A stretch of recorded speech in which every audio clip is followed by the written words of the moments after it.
You have done something today that you can give credit to Krishna for?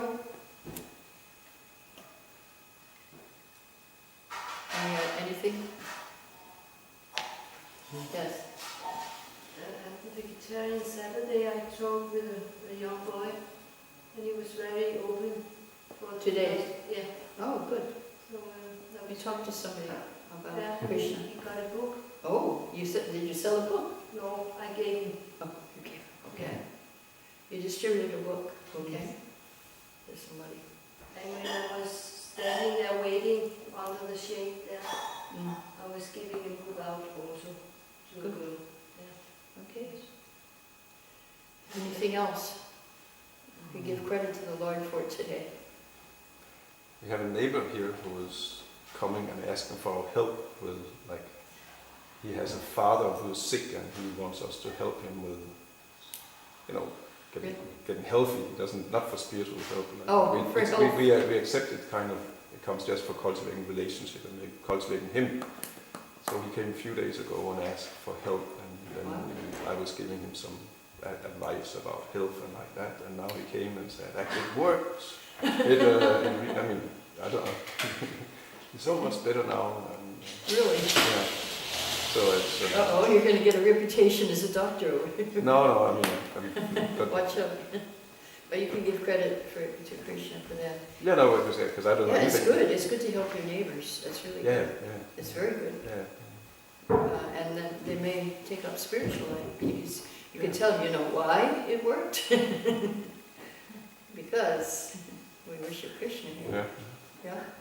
Yeah, we have also wanted with this milk to get that from the farm in Sweden, from our own farm, Viscon farm. And today, Madhavapuri from the farm, he just came walking. He had taken the train Wow. the whole way from Sweden, from his farm to Denmark. Sweden? Yeah, just to deliver the It's cow just across the milk water. from his cow. Okay. And so yeah, the whole refrigerator full of this milk, and it just felt like so pure and like such a mercy that he's doing that on his own accord. John, He we get just the feels so high notes. ecstatic to give this milk to the installed deities, and Right. so he's coming the whole way from Sweden to do this. That's to really these good. deities and devotees.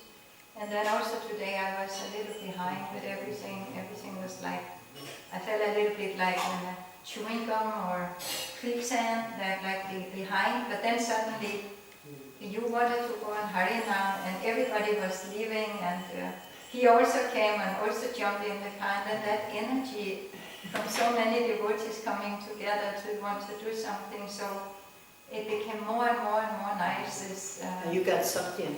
Harinam today. Yeah, very nice. Yeah, it was beautiful. And you were out there running and giving the prasad to everyone, along with our bhakta, who was very enthusiastic. So he was running after people with his tray. Right, good. So a lot of mercy was flowing today.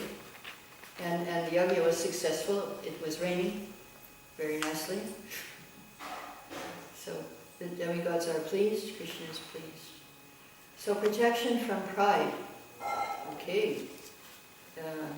That was this verse. And the way that we become proud is when we take credit for things. That's how it begins. When somebody praises you and say, yes, that was a great class I gave. No. Mercy of Prabhupada. Everything is, we are simply his instruments. So we have to pray for protection from pride. So verse 24 tells another thing that Brahma is worried about falling down. First is due to pride. Let's hear what he's afraid of in 24. The Lord's potencies are innumerable as he lies down in the water of devastation. I am born as the total universal energy from the navel lake in which the lotus sprouts. I am now engaged in manifesting his diverse energies in the form of the cosmic manifestation. I therefore pray that in the course of my material activities, it may not be deviated from the vibration of the Vedic hymns. So the second fear that Brahma had was fear of deviation. And that's even worse than falling down to material sense gratification. When you deviate from the Vedic vibration, you make up your own philosophy or you make up your own interpretation, then this is a great fall down. So Prabhupada, in the purport, says, everyone engaged in transcendental loving service of the Lord in this material world is prone to so many material activities. If one is not strong enough to protect himself against the onslaught of material affection, he may be diverted from the spiritual energy. This is a warning for one and all in the spiritual advancement of life. Unless one is sufficiently protected by the Lord, he may fall down from his spiritual position. Therefore, Brahma tells us what to do now. If you don't want to fall down, this is what you have to do. One has to pray constantly to the Lord for protection and blessing to carry out one's duty. Lord Chaitanya also entrusted his missionary work to his devotees and assured them of his protection against the onslaught of material affection. Path of spiritual life is stated in the Vedas to be like the edge of a sharpened razor. A little inattentiveness may at once create havoc and bloodshed, but one who is completely surrendered soul, always seeking protection from the Lord in discharge of his duties, has no fear of falling into material contamination. So Bhakti Tirtha Maharaj, just before he left his body, analyzed the causes of fall down. He said due to the leaders, he said, but actually these causes can go for any of us if we're not careful. So what were the four things that he picked out as the causes of fall down? First of all, he said aparad, or offenses to other Vaishnavas. Offenses. Secondly, lack of good association, which we see in Bhagavatam. Bharat Maharaj, he had no association. He was alone in the forest, and only the deer was his association.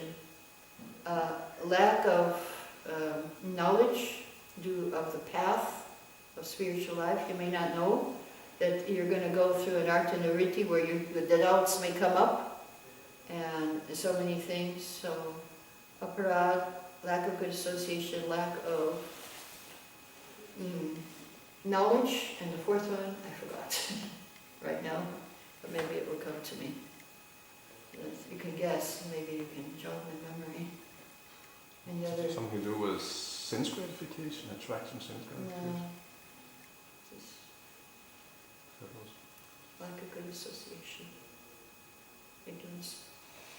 Okay, I have to think about it. So he's praying for protection from fall down from these two things. And verse 25 is Brahma's last prayer. The Lord who is supreme, is the oldest of all, is unlimitedly merciful. I wish he may smilingly bestow his benediction upon me by opening his lotus eyes.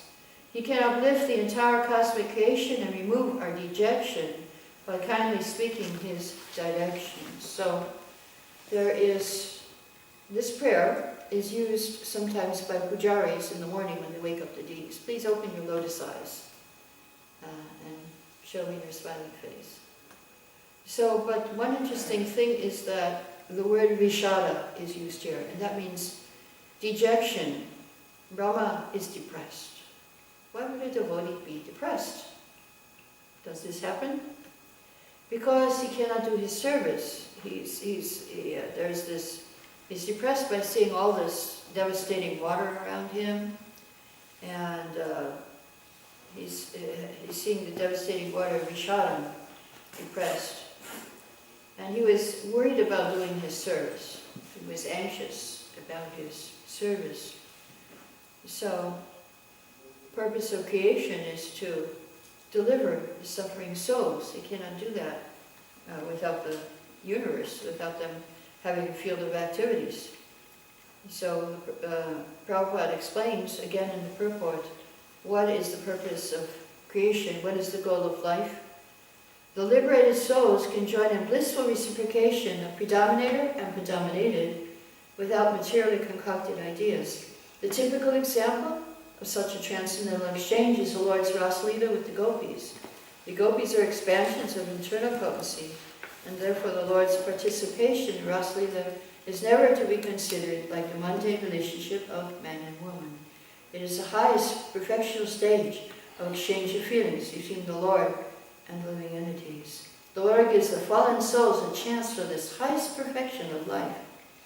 And Lord Brahma has the management, so he prays the Lord bestow his blessings so he can execute its purpose. So the purpose of creation is to join Krishna in his dance in the spiritual world. And Lord Brahma cannot do his service of creating at this point, so he's a little depressed. So now, 26, Maitreya speaks. After observing the source of his appearance, Brahma prayed for his mercy as far as his mind and words would permit him. Thus having prayed, he became silent, as if tired from his activities of penance, knowledge, and mental concentration. So the end of his prayers, 27-28, the Lord is now going to reply, and he's showing empathic listening. This is what the verses saw. The Lord saw Brahma was very anxious about the planning and construction of the different planetary systems, and was depressed upon seeing the devastating water. He could understand the intention of Brahma, and thus he spoke in deep, thoughtful words, removing all the illusion that had arisen. So he understood the mind of Brahma. And so that's very important. Spiritual master should understand the mind of the disciple. Like Krishna, Garbhadaksharishi understood the mind of Brahma. And he was depressed about the water, he was anxious about creation, and so now he's going to reply, a very wonderful reply. The Lord said in verse 29, 3:9-29, O Brahma, be neither depressed nor anxious about the execution of creation. What you are begging for me has already been granted before. So it's like when Krishna told Arjuna, don't worry, I've already killed all these people on the battlefield. You can just be an instrument. So same thing here, Brahma has to be an instrument in the Lord's service. So here is a wonderful purport where Prabhupada says, any person authorized by either the Lord or by his bona fide representative is already blessed. So if you have a service, you're already blessed, as is the work entrusted to him. Of course, the person entrusted with such a responsibility should always be aware of his incapability and must always look for the mercy of the Lord. So we should feel, okay, my work is blessed, I'm blessed, but I'm completely incapable and I need the mercy. I really need the mercy of the Lord. I've got this order from the Lord, so, but I must now qualify myself and do it somehow. One should not be puffed up because he's entrusted with certain executive work. Fortunate is he who is so entrusted, and if he's always fixed in the sense of being subordinate to the will of the Supreme, he's sure to come out successful in constructing his work. So I had that experience in Calcutta when I was Pujari in the 70s. It was perhaps 1976. Srila Prabhupada was sitting on, it came for Darshanarti, and we had so many flowers, and Prabhupada just loved the flowers. All over, not only the 50 garlands, somebody had brought more flowers, more garlands, and I would just put them all over the altar, all over the deities. They were smothered with flowers. But Prabhupada liked it, and he called us up to the Vyasasan, and he said, thank you very much for worshipping the deities so nicely. And afterwards, after we offered obeisances, one sannyasi came up to us and said, did you hear what Prabhupada said when you offered obeisances? And we said, no. And Prabhupada said, be blessed. So then I thought, okay, my life is perfect. But the next day, I thought, well, okay, now I have to earn the blessings again. It's not like I can retire in my 20s. I got the blessing of the Guru. Now I should retire. No, you have to keep earning the blessing day by day, moment by moment. You have to keep earning it. So, yes, so you have the blessings, but you still have to keep earning that mercy. So now the next verse is from verse 30. explain how the Lord's mercy and why Brahma should not be in anxiety about his service. So verse 30 explains how to get the mercy. He's going to give Brahma instructions. O Brahma, situate yourself in penance and meditation and follow the principles of knowledge to receive my favor. By these actions, you'll be able to understand everything from within your heart. Madashayam. So how to get the mercy? 3 things. Tapa, in Sanskrit, austerity. And of course the best austerity is Harinam. Vidyam, the principles of knowledge. And Mad Ashayam, under my protection. So Prabhupada explains the mercy the Lord bestows upon a particular person engaged in executing the responsible work entrusted to him is beyond imagination. So here we see the 50 years of ISKCON is beyond imagination. Prabhupada's determination, everything Prabhupada got was beyond imagination. So if we do these 3 things, we can get the mercy. Austerity, meditation, knowledge, and under the Lord's protection. Mad Ashayam. This is actually in your chart, how to get the mercy. Tapa Vidyam Mad Ashayam. It's there in your chart, verse 30. So in case you're in doubt, you can just remember this verse, how to get the mercy. Now 31 to 33 is step-by-step realization of one who has the mercy. Verse 31, O Brahma, when you are absorbed in devotional service in the course of your creative activities, you will see me in you and throughout the universe. And you will see you yourself, the universe, and living entities are all in me. And so that was when he stole the calves and powder boys, and we saw that. Leela. 32, you will see me in all living entities as well as all over the universe. So now it's super soul. First one was more all-pervading Brahman. And now verse 32 is about Paramatma. You will see me in all living entities, just as fire is situated in wood. Only in that state of transcendental vision will you be able to be free from all kinds of illusion. And verse 33, very important verse. When you are free from the conception of gross and subtle bodies, and when your senses are free from all influences of the modes of material nature, you will realize your pure form in my association. That time you'll be situated in pure consciousness. So this is God consciousness, Krishna consciousness, and he'll realize his Svarup, his real form, the Bhagavan realization. And the purport says something very interesting. What is the Svarup of the living entity? We all want to know, everybody wants to know their Svarup, especially in Vrindavan. So here it is. Prabhupada says in the purport, a very interesting sentence. The service attitude is the Svarup or real form of the living entity. So, if you want to have your Svarup, have a service attitude. Then you got your Svarup. Because the Svarup is the service attitude of the living entity. That is the purport of verse 33.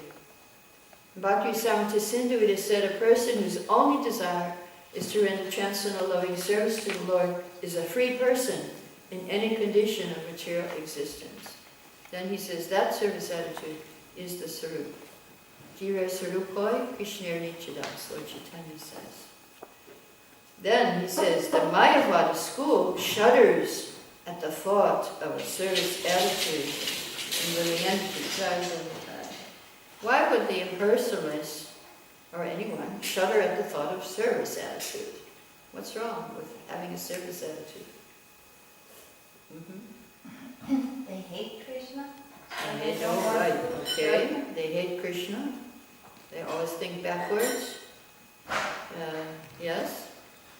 Service, then it also means that then I am not the same like Krishna. Then he is he is greater than me. Right. So I have to bow down. I have to do service. They don't want to. Yeah, because they want to be God.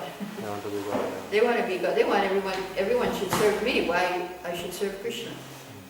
So they shudder. The impersonalists shudder at the thought of a service attitude. Welcome. You're only an hour late. That's all right. We're hearing about our Swarup. You want to know what your Swarup is? Oh yeah. It's the service attitude. Prabhupada says the service attitude is the sarup or real form of the living entity. So Brahma has finished his prayers and the Lord is replying. Brahma was in anxiety about the creation. And he said, don't be in anxiety, I've already given it to you. I've already made it. You just have to be the instrument, basically. So we're discussing why do the Mayavadis shudder at the thought of service attitude in the living entity. They shudder at the thought. So we already heard some reasons. Any other reasons why? What reasons were given? What reasons were given? Because they want to be God. So they shudder at the thought of them serving anybody else. Everyone should serve them. And who gave the other reason? I don't remember. So you gave, did you give a reason? Anyway, I don't remember the other one. You gave, yes? No, I mean, Kesavir said because they hate Krishna. Oh, because they hate Krishna, okay. Third reason could be also that they has a bitter experience with Yes, serving here yes. in the material world. Yeah, they have bitter experience. If you serve someone, then they may exploit you and take advantage of you. So that's why they shudder at the thought of a service attitude. Because here in this world, we are exploited. And that's what Prabhupada says also.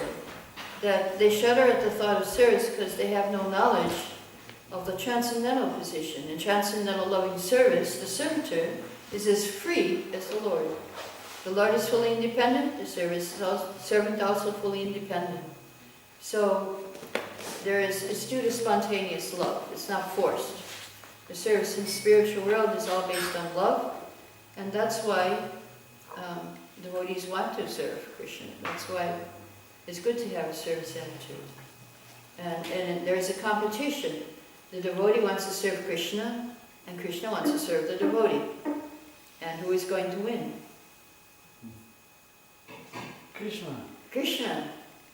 Mostly Krishna wins, but when it comes to the gopis, Krishna loses. Because he could not repay them. Because I cannot repay your service. I cannot compete with you. Yes, Krishna wins because he has 10 hands and we have only 2. But when it comes to the gopis, then he loses. Because they gave up everything for him. And that's why he took the form of Lord Chaitanya, so that he could repay. So he could experience their love. So another example is Srila Prabhupada and how we had the service attitude with him. One time Prabhupada was on a morning walk in one public park somewhere in some city.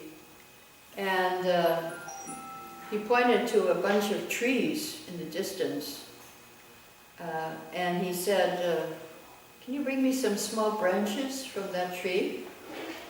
And so one devotee just ran through the bushes and got the tree, and the tree started shaking, and he came back with a handful of branches. And Prabhupada was pulling off the leaves slowly, and Govinda Dasi was there, and she said, we had no idea why he wanted those branches. We were dying to know why he wanted them, but he was silent, and we were too timid to ask him. So we quietly walked on, and while walking, Prabhupada was taking the leaves one by one and throwing them on the path. And then he broke them into little 8-inch pieces, and he gathered the bundles in his hands. So I was dying of curiosity, but I still just watched quietly. Suddenly, just when we were leaving the park, Prabhupada said, these twigs will be my toothbrushes. This tree has a very medicinal sap. It has very antiseptic properties. And then he flashed his teeth completely. He had his full set, even after 70. He said, if you want to have teeth like mine at 80, you cannot use a toothbrush. You have to use these tree twigs. And I did that in Calcutta. I had good teeth. But after that, after I left Calcutta, then I had to see the dentist later. And we used to offer the neem twigs to the deities. And you make a brush on them, you chew them, you make a brush, and then you brush your teeth. And they're really good. They're really nice. Was it eucalyptus that he... Yeah, Prabhupada told us the best twig was eucalyptus. But mango is also very good. And on the East Coast, where eucalyptus was not available, he used birch. So I think you might have those kind of, Yeah, perfect. you have birch trees. Yeah. Eucalyptus you don't have. No, no. I mean, I think you can grow some small ones here, but Oh, they don't grow here. Oh, you can have birch trees. Yeah. So that was the service attitude which Srila Prabhupada. So from verse 34 and 35, the Lord is going to give benedictions. He's going to give mercy. Since you desire to increase the population innumerably and expand your varieties of service, you shall never be deprived in this matter, because my causeless mercy upon you will always increase for all time. So this is the end of your chart, benedictions of mercy.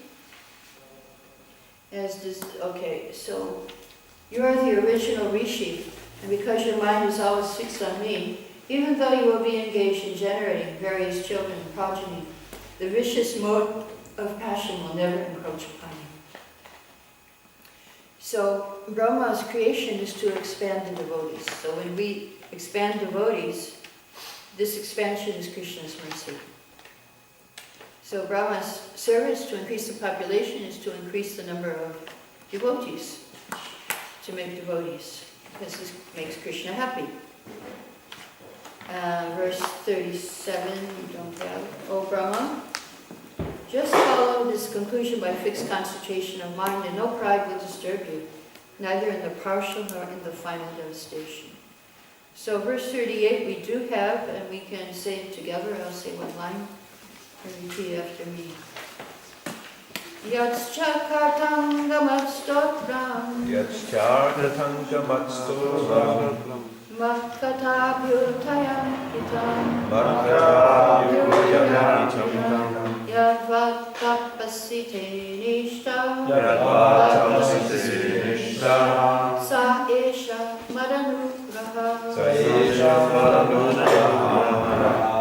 O Brahma, the prayers that you have chanted praising the glories of my transcendental activities, the penances you have undertaken to understand me and your firm faith in me, all these are to be considered in causeless mercy. So on your chart, 3 things are the Lord's mercy.